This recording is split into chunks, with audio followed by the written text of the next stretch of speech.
Alright everybody, game number 1 has just started. First of all, apologies that we could not analyze the draft. Unfortunately, as the draft started, I had a bit of an internet drop here. I immediately called my provider, which is, I'm not afraid to give those guys a shout out, the Telecom, which is kind of notorious for exactly these problems. They couldn't really help me, no surprise there, but internet came back in time for the game start, so we have the opportunity to catch the first match between mYinsanity and Never Lucky. Winner Bracket Semifinal, the team that wins here is going to advance to Dreamhack Tour. I'm not casting alone, I'm actually with AntiHero today, but let's introduce our players first. We have to the left side mYinsanity with Nurok on Khaldor, Splendor on Karazim, Blumbi on Diablo, Hazops on Sylvanas, and Darkmog on Kerrigan, the Queen of Blades. And to the right side of the map, Laranas for Never Lucky on Muradin, Wolves on Falstad. We're seeing Lumpy on Sonya, Ikeside on Zeratul, and Kirsten is playing Rhaegar. So we're a little bit rushed going into this first one here. But yeah, let's check what the players can actually do and which team is, of course, going to take the lead in the best-of-3 series here at the Dreamhack Tour Qualifier. Yeah, so we see the first clash in the middle, kind of won by mYinsanity. They kind of have a composition which resembles a composition they played earlier already, with a bit of mix-up. We saw the core setup with the Monk, the Diablo and KT in there, but we talked about it earlier. Kerrigan. On this map, a phenomenal good pick here. She can just go on the shrines, use her level 1 and 4 talents just to clear those skeletons really quick, getting her HP back and basically sustain herself without using anything. The cool thing about Kerrigan, I mean, it's one of the combos that was actually played by MVP Black at the Spring Global Championship, and that's probably one of the reasons why also mYinsanity trained with it. Hazops at the top lane under a lot of pressure, and again, it's that Zeratul play that we are seeing for the team in red that secures them the first kill. Hazops already, of course, knowing that something would be happening here, but as we can see here right now, he still went down, was a little bit too far out. As you pointed out, Kerrigan is going to be huge here. That stun lock that we can see together with Diablo is going to be massive. Already Zeratul experiencing exactly that at the top lane. But let's not forget about another hero that we have seen yesterday played by Casual Logic Gaming. We have Sylvanas. And on this map, if you get the Punisher, you can execute some amazing pressure plays with Sylvanas disabling the structures. Yeah, she's really quite good on fighting on the temples itself. She can just put her Shadow Dagger on the minions itself, and that will spread across the enemy lineup, and it's quite good for pushing with the Punisher as well. Yeah, well, for now, actually, we're having still the first Punisher being fought over, and the level 4 hits a bit faster for mYinsanity. Nothing too crazy, though. They also run the Kel'Thas here, which went straight into the Mana Addict, and also the Energy Royal that has been taken here. So the cooldown reduction, if you want to go for that lockdown. Interestingly enough, Never Lucky not even caring about the first Punisher. It's one of the plays that you can make where you basically say, first Punisher doesn't really do anything. We're going to soak experience instead. The only problem that I have with that, to be quite frank, is that this is not only a first Punisher. This is a first Punisher with the Sylvanas. Yeah, that brings another dynamic in there. They can just clear those turrets without the Punisher getting hit by it, and you can see they already almost got a wall at the bottom, while the Punisher is still above 50%, which you usually do not see. Yeah, exactly. At this point, the wall is gone, the Punisher is still there, they can put some pressure on the fort. They will most likely not be able to take it, but still, they put incredible pressure on the structures as is. Punisher is finally down, they nearly killed it. Splendor can dash away, was the frontliner here in this particular fight. I don't really think that this particular tactic really went all too well for Never Lucky. I'm a bit surprised that they didn't try and fight for the Punisher here. I can understand that they are a bit afraid of that Diablo combo, but at the same time I have to say that they are now starting to struggle. They lost just now Sonya up at the top lane. Wolf takes over experience, that's not a big deal. But losing the structures at the bottom of the map was already a pretty nice lead here for mYinsanity. Yeah, losing the structures at the bottom, Darkmog with the nice roam on the Sonya, killing her in the end with the help of Nurok as well. Kind of on all sides of the map, Never Lucky is losing right now. They are behind in camps, they're behind in structures, behind in experience, therefore. And also they've died a couple of times here. And Zeratul, he got one kill earlier, but it was really in the early game itself where you don't really get a lot of AXP by killing a hero. Yeah. So they're still struggling to find their way back into the game, but they're still on the same talent here, and the next Punisher is gonna be up soon, and they really should try to contest this one against Sylvanas. Yeah, but the top lane, Darkmog finds himself in a bit of trouble right now, is trying to get some damage out there. Yeah, but still falls, unfortunately for him, just like missing that combo a bit. We're seeing the kill against Kerrigan. And, I mean, looking at this, I can only assume that the thought process of Never Lucky was really that against the Diablo and Karrigan combo this early in the game, they wouldn't be able to pick the Punisher. That's why they decided to go in lane instead.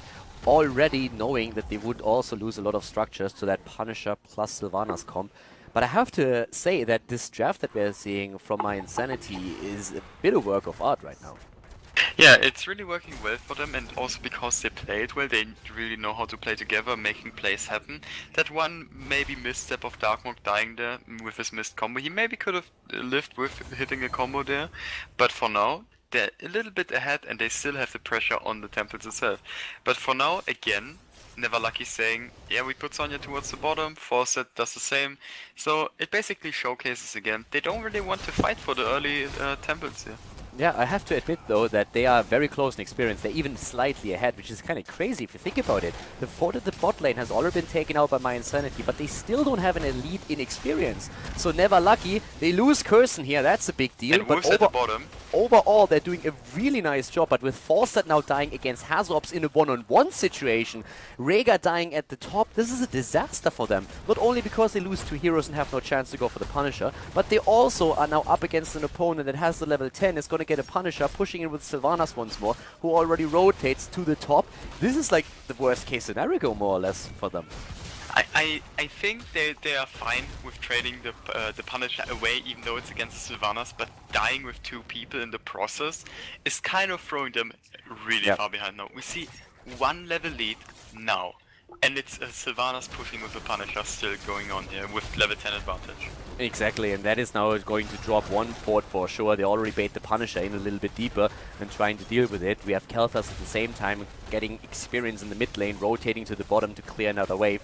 But overall, what we're seeing from mYinsanity is great play here, really playing the map and the opponent. Huge pressure plays thanks to Diablo plus Karrigan with huge stun and initiation potential. They can always engage here, and at the same time we still have that Sylvanas who really can capitalize on the objectives on the map. So a very well-rounded draft for mYinsanity and a very cool lead for them in this first game of the best of 3 series so far. There might be an engage happening in the middle though. Yeah, well, in this case we're having Laranas jumping out as Fawcett is starting to fly in. We're having Void Prison and their heroic abilities on the side of the red team now finally ready, so Never Lucky maybe with a chance. But Wolves with, I mean, I like the idea of a Mighty Gus trying to isolate a hero. In this case, it didn't really work too well for them. They put everyone into a corner, but they couldn't capitalize on it since they would have moved into the range of the towers as well. Not really the position where you want to take that fight. Yeah, if there was a guy with AoE in the team of Team Never Lucky like Kel'Thas, which is on the other side, they could have maybe capitalized on that, punishing 3 heroes getting stacked together. But with their lineup, they're kind of single target focused. They want to burst one guy down and then head for the next guy and kind of snowball the fight. With no AoE on this map, except maybe the Sonya Whirlwind, which can get the skeletons, they really lack the clear here, and I do not see them win the next Punisher as well. They have to get something done in a straight up team fight. Yeah, talking team fight in the mid lane. Once more a bit of pressure play by mYinsanity, starting to jump in and try and look for a kill here once again. They have their level 13 in a second. They're collapsing on Lumpy now. He gets healed with an ancestral healing. Laranas is trying to turn it around against Nurok. The palm is there, but also the shield. And in this case, he is still alive. Is chased by Laranas though, but a nice gravity lapse. The kill against Sylvanas on the other hand is a big deal, but here comes that kill. Double kill on both sides. Sylvanas and Kel'Thas down, but also Fawcett and Zeratul eliminated. Lumpy with a pick against Karazim. Great play here, and that turns it into a 3 versus 2. Karrigan is going to be attacked. Darkmog jumping in, jumping out, always using his level 1 talent to get some extra hit points back now as well. A huge focus on the Ravage build, but in a 2 versus 3 scenario, they cannot sustain that. Darkmog rushing away, Bloomby now also on the retreat. Very, very cool battle here happening in the mid lane, but still the lead for mYinsanity. If it wasn't for Darkmog making a really nice play there on killing the Zeratul, getting his Q ready, because he killed the target within a second after he jumped him, he basically got the reset on his Q due to how the Q works. Oh, and then the pick off against Sonya at the bottom. Yeah, Sonya taken out here, but you're totally right. I mean, the Ravage build that we have there, if you go for it, you can really get quite some hit points back. Siphoning Impact, of course, is absolutely amazing for that, and at the same time, with a clean kill, you can just like jump around like a bunny on speed, which is actually one of the reasons why on this map, Kerrigan is amazing to clear the shrine. She can actually just like jump, one hit, and take down a minion with that, and do that the entire time, use her AoEs as well. So she's really not too bad when it comes to taking minions down. Yeah, I feel the pressure is on Team Never Lucky here, with the Frozen Punisher coming up now, and with the Sylvanas pushing towards the keep. Yeah, I totally agree. We have, nice palm, this time trigger. Darkmog is starting to go in again. Here's the Void Prison, but Oops is just barely getting into it. There's Diablo, they're jumping in. One minion is missing for mYinsanity to claim the Punisher. They were trying to trigger it properly, but now a kill on both sides. Again, Lorana's jumping out. Zeratul is low, Curson as well. Lumpy also very low in HP. The kill against Muradin as again Kerrigan jumps in, and now Nurok is claiming the last minion. What they were trying to do here is actually quite simple. They were trying to go for 39 out of 40 minions and wait until they claim the last one so that Diablo had time to move back and get hit points and mana back. But then all of a sudden this engage happened, and it's not quite over yet. Well, with Lumpy actually using the Mystical Spear to go over the wall, it's finally done. But that Punisher is going to help them to go through the wall at the bottom. The keep is gonna fall for sure with Sylvanas on the other side, but Sylvanas is still at the middle fort, so she quite has to take some path here and engage at the bottom. Yeah, engaged at the bottom with a potential kill against Lumpy. He's low and dies. This is kill number 10 already for mYinsanity. They're so close to level 16 now as well. If they can drop a few structures, there it is. They get the extra talent. And once again, the Living Bomb focus on the side of Kalthas. Great play thus far. Darkmog needs to be careful here, but they get a kill against Zeratul, and the keep is now falling as well. They're still moving in. They have a 5 versus 3 situation on the map right now, with the Punisher already going straight for the core. mYinsanity, they want the kill here. They want the victory. Mighty Gust is being used, Fawcett locked down by the Frozen Punisher, but at least for now the core is safe. They decided the death timers were too low on the other side and decided they don't want to risk the biscuits right now and want to still go with the Sylvanas pressure play while they are ahead and just collect the remaining structures on the map and go for the next shrine phase and maybe even level 20 in near future. I mean, they are playing a great game here, mYinsanity that is. I really love the draft that they've been able to get here. And in this case, they're just taking control over the minions or over the mercenary camps on the map. We've already seen in builds the huge focus on Ravage from Darkmog, who went into the Blood for Blood on level 16. Well, the Essence for Essence, as it's called on Kerrigan. More or less a very similar talent here. We have for Sylvanas the Windrunner taken on 13. We see the Evasive Fire on level 13. Q focus with Barbed Shot and Withering Barrage. But on level 1 still Paralysis, which already kind of showcases what they were hoping for here. Trying to get the extra pressure with the Punisher, and Sylvanas just simply disabling the structures. And so far, the whole idea of them is working out perfectly. Great engage also by Darkmog, as mYinsanity is trying to go for a fight again. Darkmog jumping in from the side, going for the resets with the Q there, and Bloomy kind of found himself in an odd spot here and going for the Lightning Breath and killing one guy. Muradin also silenced now, and he falls in the end as well. And the rest of the team is just trying to escape for themselves here. Yeah, they're just chasing at this point. And once again, the combo executed by Darkmog to take down Curson. Blumby moves in with the engage. Great follow-up by Nurok. Really well played. And a massive seed chain is hitting Rhaegar. Another triple kill for mYinsanity. And at this point, they're not only 2 level ahead, they're currently leading with 1 keep. They haven't lost a single fort yet. Another shrine is about to be active at the top lane, and they're already moving straight into the middle to drop keep number 2. Again, they don't go for the core. They're like, we don't want to throw the game. Death timers are still quite low, and we have Sylvanas on our side. Why not just get the free keep? And basically 2 keeps down now. Only Fawcett can deal with that while the minions, the catapult minions are pushing. Yeah, well, we have the same. By the way, like now in 16, not only do we see, interestingly enough, the Wolf talent on the side of Rhaegar, so it's actually like percentage damage, trying to, yeah, do a bit more damage against Diablo, I suppose. Not really the talent that you would expect here, even though there was a bit of a Wolf form focus already for Curson. But we have survivability talents with the nerfs of Steel and Stone Skin for Zeratul and Sonya. Yeah, they do not want to get picked off by Kerrigan again. The fights earlier were kind of decided by the big, huge AoE spells by Bloomby and KT using the Phoenix, and basically Darkmog going for the resets on his Q and going for the kills in the end and finishing them off.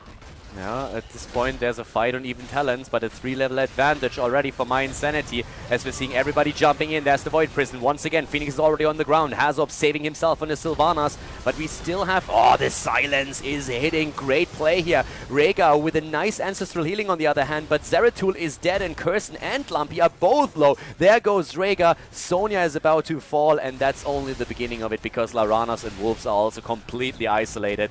They are falling now as well. It's a complete team wipe. It's a disaster for Never Lucky. Level 20 is going to hit any second now as well for mYinsanity, and of course they're going to get another Punisher on top of all of it. This should be game here. Splendor, Blumby, Hazops, and Nurok already moving straight up to the top to eliminate the last keep in the game. They're gonna eliminate the last keep here with Sylvanas, then get the Punisher, and there's no building left you can lure the Punisher into jumping into you. So it's going for the core, and that's gonna basically decide the game here. What I really didn't like in the last fight, that Team Never Lucky really split up in the fight in itself and basically had small battles, 2 versus 2, 3 versus 3 situations, where really Darkmog excelled in and has gotten nice combos off the enemies. Yeah, Karrigan definitely, she loves that type of fight, and that's exactly what they got.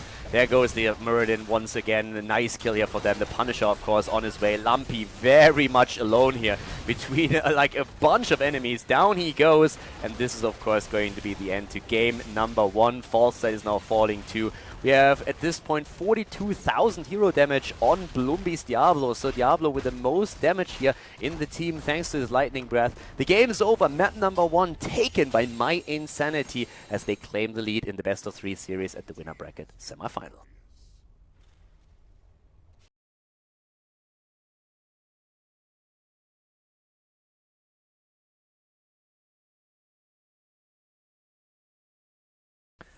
Game number 2, everybody. Starting up now with Blackheart's Bay being the map that we have in our second match here between mYinsanity and Never Lucky. This time we actually have the draft also to analyze. Earlier on, that internet disconnect was a bit of a problem. Bans on Kel'Thas and Illidan, which is actually interesting since we've just been talking a bit about Falstad being a very strong hero on this map, and Never Lucky, they pick him immediately. So that's one of the things that's absolutely amazing on Blackheart's Bay. And the team, I mean, they don't waste any time here. An immediate Falstad pick, Sonya, Zagara. I mean, it looks like they definitely know what they're going for, Anti. Yeah, the Falstad pickup kind of denying the potential of playing Vikings, because as we all know, Falstad is really good at picking those off. So mYinsanity going for the more melee and lane heavy approach here, picking the Zagara, picking the Sonya, but the one hero we didn't see that often, Xul, is still open to pick, and on this map he can quite handle himself well, kind of clearing the mid and the top lane here. Yeah. It's also the question, of course, what we're going to see at the bot lane against Zagara. I mean, there is still a Thrall that they could go for as well, so Never Lucky has a couple of options. You've pointed out the Zul, which is amazing to just shift between 2 lanes and get a lot of pressure against the opponent by obliterating the waves, get the wave clear in, making sure that he gets the experience. It's definitely a hero that we could see. For now, they picked Johanna. Early on, preferring it even over a Muradin and ETC, none of those heavy CC tanks, just really catering to Nighttake's pawn as the level 1 talent and allowing Johanna to get that wave clear going for them. Yeah, I do like that pickup. I would have also seen an ETC with stage dive on that map maybe, but Falstad already with the global presence, I don't really think they need more than that already. And they decide to go into the Johanna, go for the more wave clear approach to kind of deny maybe the rotations of the enemy team as well with faster wave clearing at the mid and the top, and kind of trying to overwhelm the opponents with the push at the start. And I mean, Thrall, as kind of expected, is going to be the hero that they will probably see at the bot lane against Zagara. He's just a huge lane bully, and Zagara, of course, going to try and take that presence. One of the huge things of this map in particular is that you don't really have to fight your opponent. You can just always go for the objective and play around them, which is another reason why Falstad can be so strong on the map, because with the Mighty Gust, you always have an amazing tool to disengage from a battle, so you don't have to pick these fights. mYinsanity, that's one of the reasons why they actually have a Sonya. Not only is she great in team fights, but at the same time, she also caters a bit towards that style where you are trying to take the mercenary camps and claim those extra coins that you can turn in. And in this setup in particular, it's actually interesting that mYinsanity is the team that bans Tassadar, considering that they have the next 2 picks and could have used the double support to enable Sonya to go deep in potential team fights. There is the possibility of a Dehaka on either side here. It kind of leaves mYinsanity with a little less damage. You want to pick Dehaka with a main tank. Sonya isn't really a main tank, so you see maybe the Haka and ETC and then a healer in that, but that would kind of leave them with low damage. So I believe if Never Lucky would pick up the Haka here, they would still have enough damage with the Thrall and the False set here to kind of get the global play going and the camp clearing as well. Well, they already have Falstad for their global, so if they want to have, of course, the double approach to just like jump in, take someone down with 2 heroes rotating, that would work for them. With mYinsanity now picking Li Ming, it's basically them already, they hover over Li Ming, but if they pick her, that would be them already saying like, yeah, we're not going to play with the Haka here, we're not going to do that, because they couldn't really afford to pick then their support and also another frontliner. And the Haka as a solo frontline, not counting Sonya for a moment here, would not really work out for them too well. But still, the Li Ming pick here, kind of interesting. She has fallen a little bit out of favor, I would say, on this map, because she doesn't really get any potential camp clears on her own. She takes a lot of damage by that, and she's good for the fights nonetheless, but she also doesn't really push and clear the waves in the middle at the top. So it's rather a hero they pick because they want to have her in the team fights. And ETC, maybe with the stage dive counteracting the Falstad here. Yeah, and ETC with stage dive, potentially also with the mosh pit, of course. The Gaura could actually lead with the Maw, and then ETC with a quick power slide and the mosh pit if he wanted to. When it comes to interrupts, there's Falsa with a Mighty Gust, there's Johanna with a Blessed Shield, Thrall with a Sundering. So if you don't go into an Uther in this case, then mYinsanity most likely not going to go even for the mosh pit and picking that stage dive that you pointed out, which would be a counter to Falsa to a certain extent, because there's so many interrupts already that you kind of have to rely on the Divine Shield being in place when ETC really wants to use his heroic ability, right? Yeah, so I feel like against the ETC having the Thrall already, I feel like the mosh pit wouldn't be a great choice against the Gust as well. And Johanna also with the Blessed Shield and possible Condemn to interrupt that, it's kind of a lot against. mYinsanity really starts to love their charism play. I mean, so far Splendor was more or less known to just mainly play Uther or Rhaegar, one of the two. In the past few games, we've only seen him play with Charism, and they pick him again, even though there would be quite some synergy with an Uther. But again, they are going up against Lunara here. Rhaegar has been picked, I would say, for one of those reasons, trying to pick him away from mYinsanity. Uther traditionally has quite a bit of trouble healing against Lunara's overtime damage, so a Charism is probably the better choice here. Wouldn't you agree? Yeah, I agree as well. Rhaegar was picked, that might have been the best choice alongside Sonya here. Uther is always, he supplies you with less healing. Less healing against Lunara and Thrall poking at you is kind of something you don't want to deal with. And also the Falstad kind of shows that the team of Never Lucky doesn't really want to go all in, only if they really need to, and they can disengage with the Mighty Gust. And I feel like Never Lucky's composition overall is just a little bit stronger here. Yeah, I actually think it's a really powerful one. mYinsanity, they seem to be very comfortable with the picks that they have. On the other hand, they already have the lead in the series, but well, game number 2, Blackheart's Bay. We're going to find out now which team is going to take the victory here, and of course it could be a tie in a third map that is going to come up next, but if mYinsanity claims the map, then they will advance to play at Dreamhack Tours. So guys, we're going to jump straight in and find out which team is going to win it on Blackheart's Bay. Blackheart's Bay, map number 2 in the best of 3 series here at the Winner Bracket Semifinal between mYinsanity and Never Lucky. Nurok on Li Ming this time. He's doesn't have to play Tassadar this time. They actually banned him out. We have Blumby on ETC, Splendor on Charism. Hazops is playing Zagara, and we're seeing Darkmok on Sonya. To the right side of the map then, it's the red team with Laraz on Johanna, Never Lucky with Curson on Rhaegar, Lumpy on Lunara, Wolves on Thrall, and we have Excite on Falstad in this case. They're of course down 1 game in the best of 3 series already, meaning that if they lose this one, they would drop into the losers bracket, and mYinsanity would already qualify for the next one. At this point, Falstad with an auto attack build, and well, let's see which team is going to take the lead here. And also interesting again, the crew is spawns on this map by Lumpy. He kind of wants to go for the more wave clear approach here as well. Makes sense on this map as well. I loved it, by the way. In the middle of the sentence, that was just like, ah! That's definitely one way of how you can make sure that you get noticed. Sound a little bit like the Blackheart's Bay parrot. Yeah. How do you like this trap at the bot lane, though? The triple the triple lane, or I didn't really yeah, actually, like, they looked a little bit like they were waiting until the chest spawns to try and bait Thrall in a bit. But of course, with only 2 heroes visible at the top, it's a bit unlikely that he would have really committed to it. As is not really the trap that I thought they would try and establish here. But we have at least a trade in coins, so both of the teams end up with claiming 5 of them. Yeah, as we already said, the season marksman on Fawcett, kind of interesting. I feel like it makes more sense on this map. You don't really face your opponents that often, you rather fight versus the minions most of the time, so while you might get some of the stacks from the other talent, you will more likely be better off taking the season marksman here. Ah, well, for now we have actually like a bit of a fight up here at the top, and Lumpy is really starting the poke.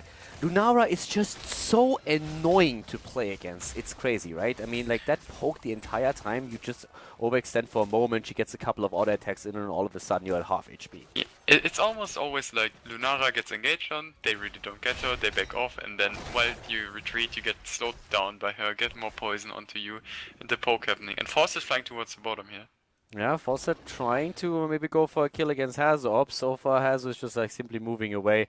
He's like hiding there for a moment. Can of course still try and supply some vision. He basically just goes for a bit of a walk here. Zagara realizing that she gained a bit of weight lately and is trying to go for some extra cardio. That worked, not losing any experience in the process. So pretty nice disengage against the attempt to just blindside her with Fawcett flying. Yeah, we see Darkmark going for with the Shattered Ground on level 4, also to just get more power against the mercenaries. And you see Bloomby, it might look a little bit random why he's there, but he wants to deny the potential engage on Darkmark here. You see both sides taking the easy camps though, and they kind of trade 1-for-1 right now. Rega also is a really great camp clearer on this map. With his Storm Lightning Shield, he can basically take those minion waves as fast down as Sonya does, but he kind of provides himself with more self-healing. Yeah, 11 coins currently in the possession of the red team. Bloomby is there, Falstad flying in there, trying to go for the turn in, but Darkmark got Splendor rotating into the middle now too. We have at the top lane still Lumpy and, well, Li Ming even moving down here. Kirsten is about to fall. That would be a disaster for them. If Bloomby gets the cooldown ready and can slide in, that would be 6 coins that they could potentially pick up. But Rega, thanks to that level 1 talent, is able to get away. Yeah, that was a really close escape by Rega. Losing those 6 coins would have most likely resulted in a big experience disadvantage due to the turn-ins later on. Putting the one team in such a heavy coin favor really dictates the flow of the game here. Again, also to point out, guys, if you're a little bit newer to Heroes, one of the things that you might not know is that the objective actually starts to attack the forts in the mid lane first. And if you're able to bring one of the towers down to roughly half health, it means that the first turn-in is going to secure you a kill on the fort itself, which is actually pretty important. The turn-ins are starting to attack the middle fort, then the top fort, then the bottom fort. So the more structures you actually kill without using the objective, the stronger the objective is in the end for you, which is very similar to Sky Temple. In this case, a bit of a battle for the bottom chest has started, and Thrall has been taken down already, as we are still seeing Never Lucky going for additional coins. They already hold 19. Yeah, but Larana is getting engaged upon, but he will be just fine to disengage. But really, Laranas, he just walked into the chest and basically stole free coins on both chests here. So kind of a good pickup by him, like basically robbing those coins of mYinsanity. And now the coin advantage to Never Lucky, but they still haven't turned in a single one, and for now they're just pushing the structures in the middle, and as you already pointed out, taking those down manually will result in you getting more due to the shots. Exactly, and thanks to that, the fort at the bot lane taking that apart from mYinsanity was a huge move by them. That is actually worth so much. We haven't had a single barrage starting, so not a single completed turn-in. Now finally the first 10 coins have been handed in, and there's the pressure in the mid lane for the reasons mentioned before, with one of the towers already about to fall, even without those cannonballs. This fort is definitely a goner. So very nice play actually on the side of mYinsanity. The pressure play at the bot lane is going to work out for them. But we still have to mention that again on Lunara we are seeing the level 7 talent Nature's Culling, which are going to help Lumpy to put pressure onto the structures and maybe cater towards the same end in the long run. We already saw him taking down the top wall, and he and in the middle of the wall is also almost set, only the gate remaining. So they did get some XP due to the turrets, but they're still far behind in the structure game.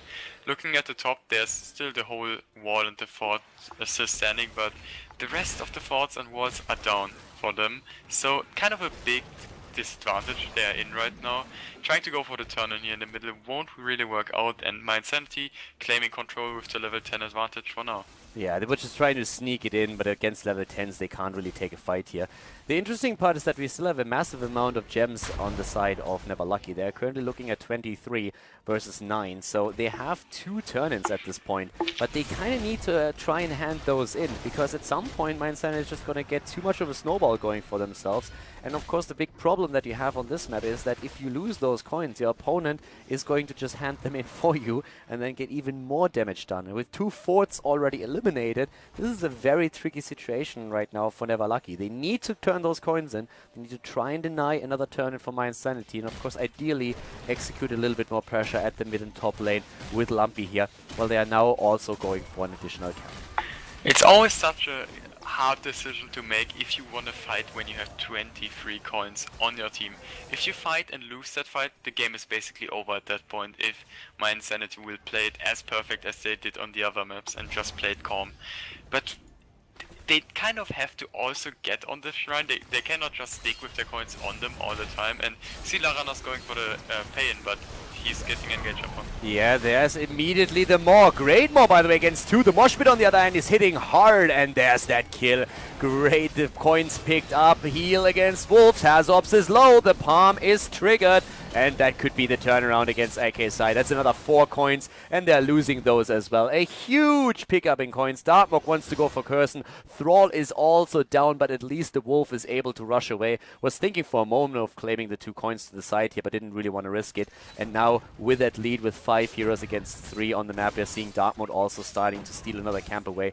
The worst timing for Never Lucky when it comes to the chests appearing on the map. That's another 2 that are going to be claimed. In mYinsanity, they are having an amazing, fantastic position in the game right now, with turn-in after turn-in possible for them. They're going to hit the early level 13, which should more or less secure a second, or in this case, a third turn-in for them right after this one.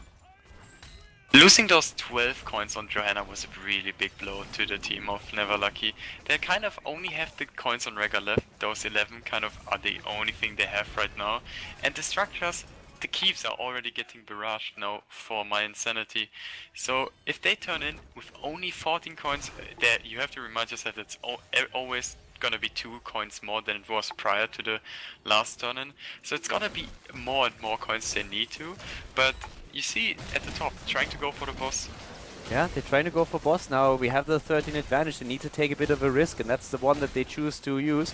But Lumpy has the damage that they need to burst this down fast, and they should be able to get it. The boss is going to be claimed. Yep, Stitches, or sorry, ETC is just a little bit too late, but they could still try and force the fight here. They still have the talent advantage. The barrage towards the middle is starting to threaten the keep, and is actually going to take this one down, or at least, well, it's going to be I think it's going to take it down.